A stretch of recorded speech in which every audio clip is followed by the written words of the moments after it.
सलोनी एक सामाजिक कार्यकर्ता थी। उसकी शादी कानपुर में हुई थी, लेकिन शादी के 3 महीने बाद ही सलोनी का तलाक हो गया और अब वो वापस अपने माता पिता के साथ पुणे में रहती है।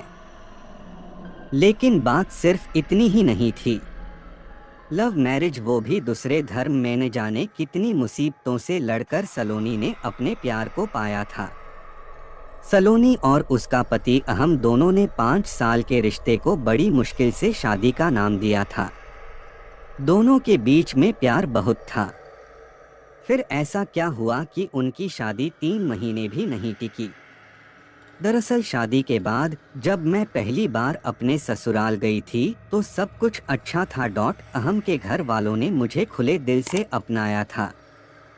लेकिन वो कहते हैं, न जिंदगी के पुराने राज अगर दफन ही रहे तो ही अच्छा होता है, क्योंकि अगर वो आज पर भारी पड़ गए तो हमारी जिंदगी को हमेशा हमेशा के लिए बर्बाद भी कर देते हैं।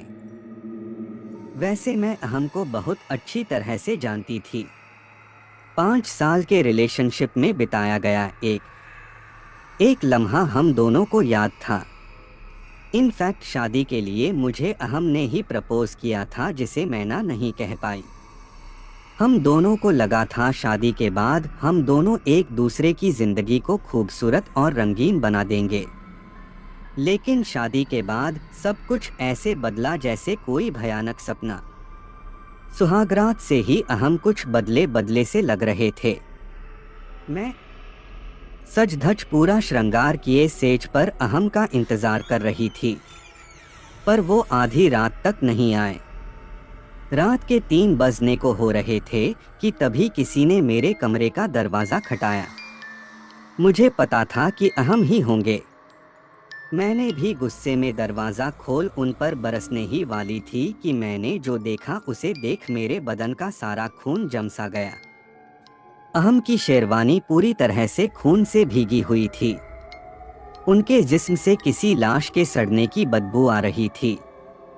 उनकी आंखें लाल और मुंह के आसपास कच्चे मांस के टुकड़े लगे थे। सलोनी, तुम तो नॉनवेज नहीं खाते थे, ये सब क्या है? मैंने पूछा ही था कि अहम ने मुझे इतनी जोर से धक्का दिया कि मैं दीवार के कोने में जा गिरी। अहम का ये बर्ताव मेरी समझ के पार था। मैं करती भी क्या?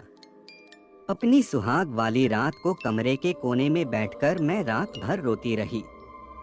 कभी कभी तो ऐसा लगता है जैसे हम लोगों की लव मैरिज नहीं बल्कि अरेंज मैरिज हुई है।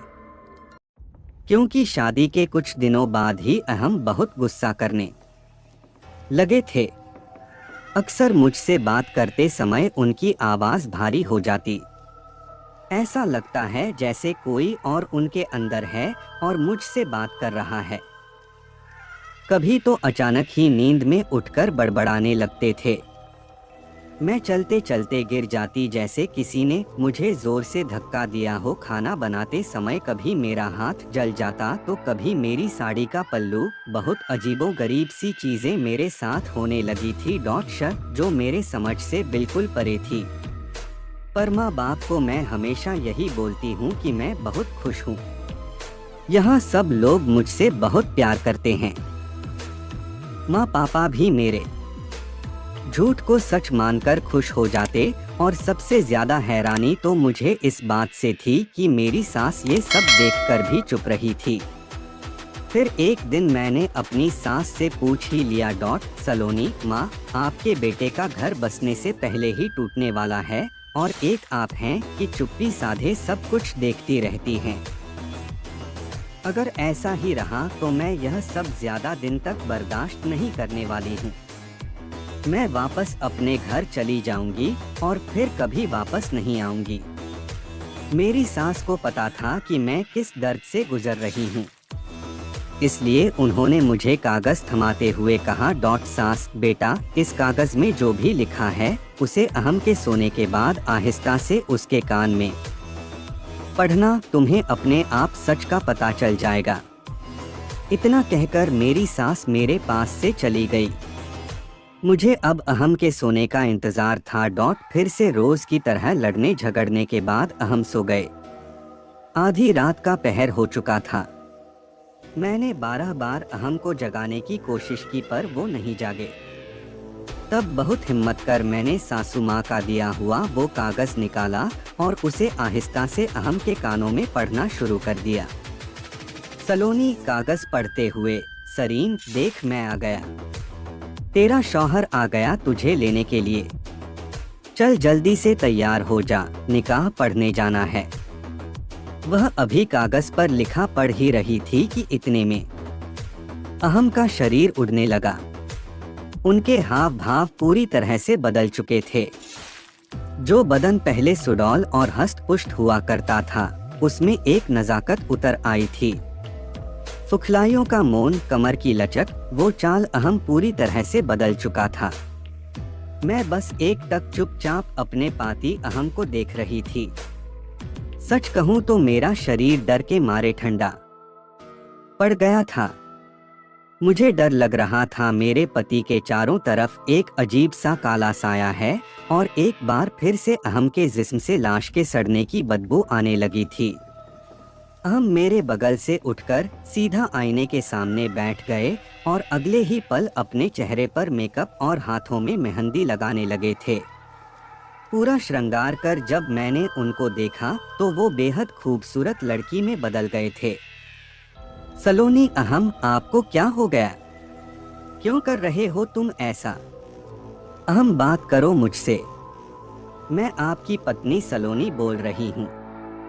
अहम तुम मुझे सुन भी रहे हो? मेरे इतना बोलने पर भी अहम ने एक बार भी मुझे पलटकर नहीं देखा। पर जैसे ही मैंने उन्हें छूना चाहा तो अहम ने मुझे एक फूंक से दीवार के कोने में पटक दिया। अहम दूर हट जा मेरे अहम से। खबरदार, अगर इन्हें छूने की कोशिश भी की तो ये मेरे शौहर हैं। मेरी उनसे सगाई हुई है। तुझे मैंने इतना तड़पाया फिर भी तुझे अकल नहीं आई है। याद रख, अगर तूने भी मुझे मेरे अहमद से जुदा करने की कोशिश करी तो मैं अहम के अब्बू की तरह तुझे भी अहम के हाथों ऊपर पहुंचा दूंगी। मैं तभी समझ गई थी ये मेरा अहम हो ही नहीं सकता। जो अहम मेरे ऊपर जान छिड़कते थे वो मुझसे इतनी नफरत कर ही नहीं सकते। मैं अहम से कुछ पूछती इससे पहले ही मैंने देखा कि आईने में एक बेहद डरावनी और खूंखार से चेहरे का अक्स दिखाई दे रहा था, जो देखने में किसी चुड़ैल का था, जिससे अहम अपनी जान की भीख मांग रहे थे। अहम, जरीन तुम मुझे छोड़ क्यों नहीं देती? तुम मेरा बचपन का प्यार थी। माना मैंने तुमसे सगाई की थी पर अब तुम दूसरी दुनिया में जा चुकी हो। मैं भी अब किसी और को अपना चुका हूँ, अपनी जिंदगी बना चुका हूँ। मैं तुम्हारे आगे हाथ जोड़ता हूँ जरीन, प्लीज मुझे आजाद कर दो। मैं अपनी सलोनी से बहुत प्यार करता हूँ। अहम की आंखों में आंसू थे। वो अभी भी मुझे ही चाहते थे, अपना मानते थे और उनके जिस्म पर किसी और का साया था जिसका नाम जरीन था। सलोनी कौन थी ये जरीन और क्या नाता था उसका मेरे पति अहम के साथ? मैं अभी इसके बारे में सोच ही रही थी कि तभी मेरी सासू माँ भी अपने हाथों में एक ताबीज लिए मुझे संभालने मेरे पास चली आई। सास, देखा बेटा, मेरे बेटे को चुड़ैल ने किस तरह सालों से अपने कब्जे में कर रखा है। एक बार हमने बहुत हिम्मत कर इस जरीन से अपने बेटे को छुड़वाने की कोशिश करी थी और इस चक्कर में जरीन ने अहम के अब्बू को खा लिया। सबसे हैरत की बात यह है कि अहम को आज तक कभी पता नहीं चला कि उस पर किसी चुड़ैल का साया है, जो अहम को किसी का नहीं होने देता। सलोनी, परमा, क्या कोई रास्ता नहीं है जिससे अहम को आजाद किया जा सके? मेरे इस सवाल पर माँ ने सोचते हुए कहा।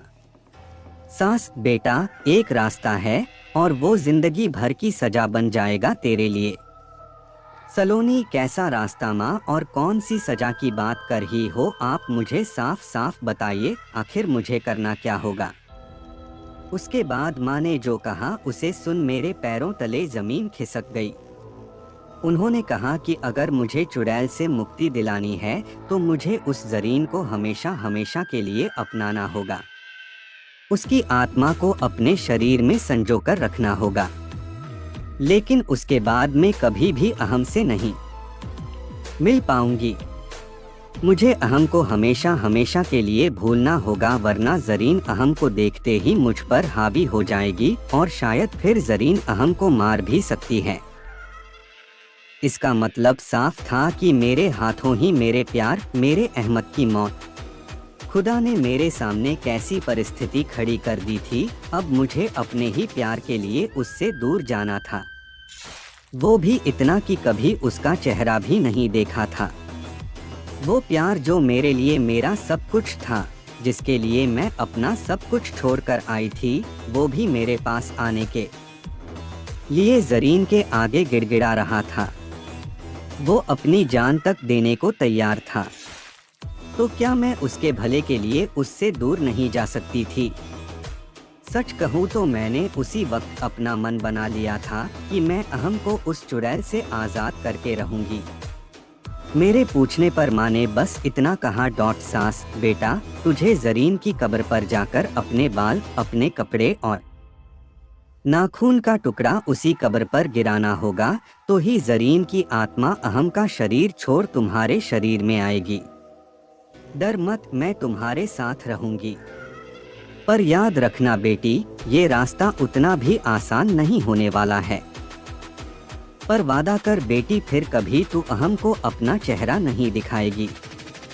सलोनी माँ, मैं अहम से बेंतेहा प्यार करती हूँ और मैं वादा करती हूँ कि फिर कभी मैं अहम को अपना चेहरा नहीं दिखाऊंगी। वादा कर। हम दोनों कब्रिस्तान की ओर चल दिए। कुछ देर बाद ही माँ और मैं जरीन की कब्र के आगे खड़े थे।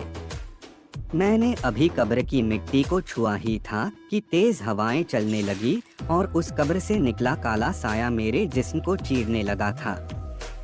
मेरे पीछे मेरी सासू माँ हाथ में ताबीज लिए मेरी हिफाजत के लिए खड़ी थीं।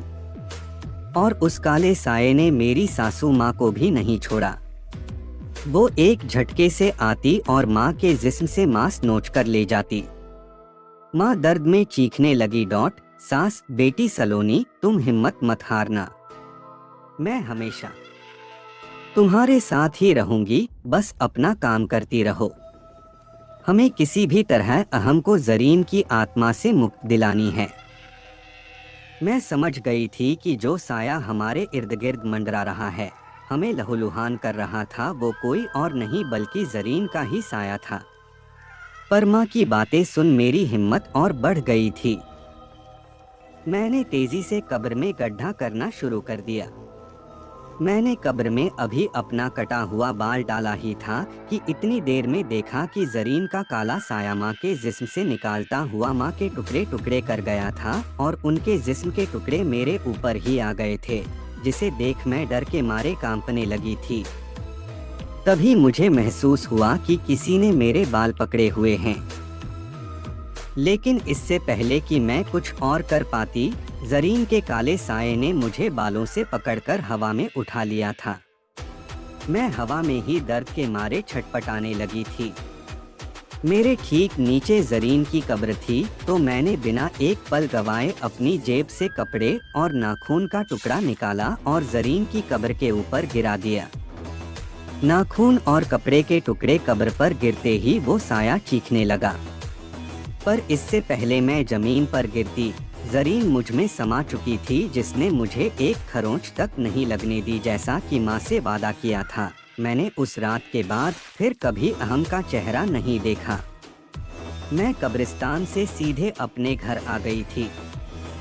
अहम मेरे घर आते, मेरे माँ पापा से मुझसे मिलने के लिए गिड़गिड़ाते, एक तरह से भीख मांगते, चिल्ला चिल्ला कर पूछते कि आखिर मैंने उन्हें क्यों छोड़ दिया। क्या कमी रह गई थी उनके प्यार में?